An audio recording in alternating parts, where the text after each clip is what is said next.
The Government of Canada has announced a brand new permanent residence pathway called RCIP, or Rural Communities Immigration Pilot.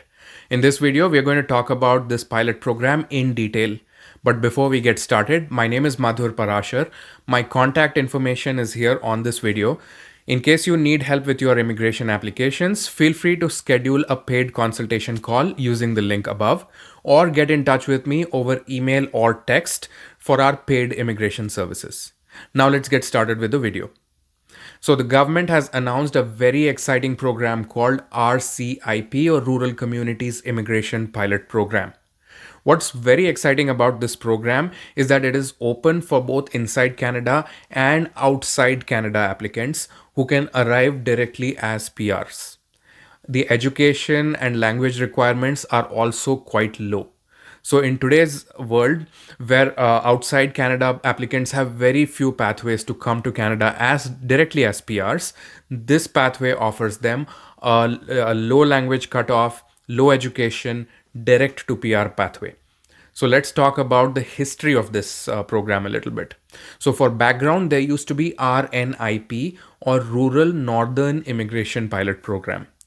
That program ended in 2024, and for several months, a replacement was supposed to come, but there was complete silence from the government. Well, the replacement program has arrived. It's called Rural Communities Immigration Pilot Program. It's a pilot program still, so it's not permanent, but it may become permanent after a few years. In this new program, the same 11 communities that were participating in RNIP, one of the communities has dropped out and 4 new communities have been added. So now there are 14 rural communities across Ontario, BC, Saskatchewan, Manitoba. These 14 communities are now participating in this RCIP program. So now let's talk about the eligibility criteria and application process. So the eligibility is broken down into 2 pieces. One is at the community level and the second is at the federal level. So the first step is that every community will decide what eligibility criteria or what kind of candidates they need. So they will decide that we need candidates in certain priority occupations, certain shortage sectors. They may exclude certain occupations such as food sector.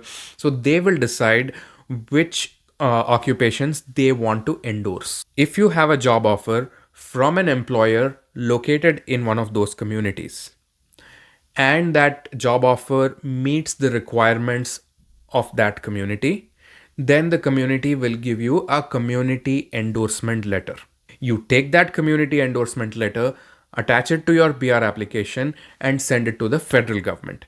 And if the federal government approves you, then you become a permanent resident. So let's talk about the federal government's requirements. So the federal government has various eligibility criteria. Number 1 is work experience.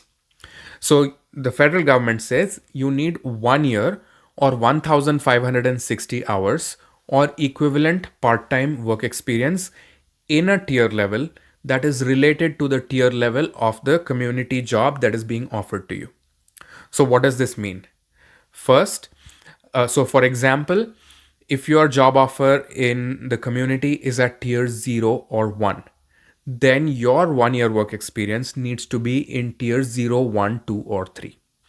If your job offer is in tier 5, then your work experience needs to be in tier 5 in the exact same NOC. So they have defined the criteria, and your work experience tier level should match the tier level of the job that is being offered. So that's the experience requirement. And one very important thing to note is that the work experience requirement is waived off if you have studied a 2-year program while living in one of these communities.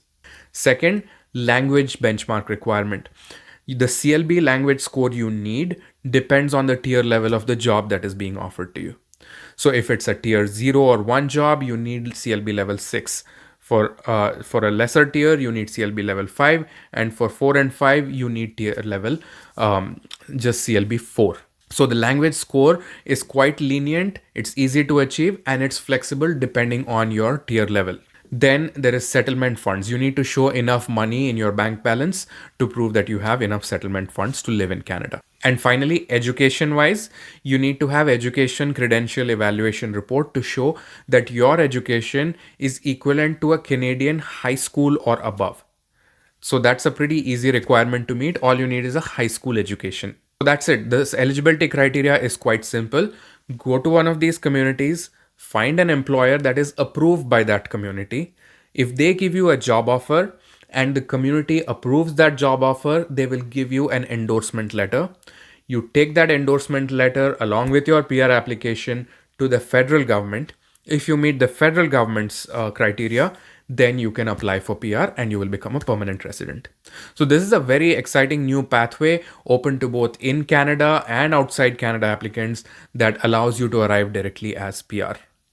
It sounds simple, but some of the documentation can be very complex. So if you need help with one of these immigration pathways or any Canada immigration application, feel free to reach out to our firm. My contact information is right here.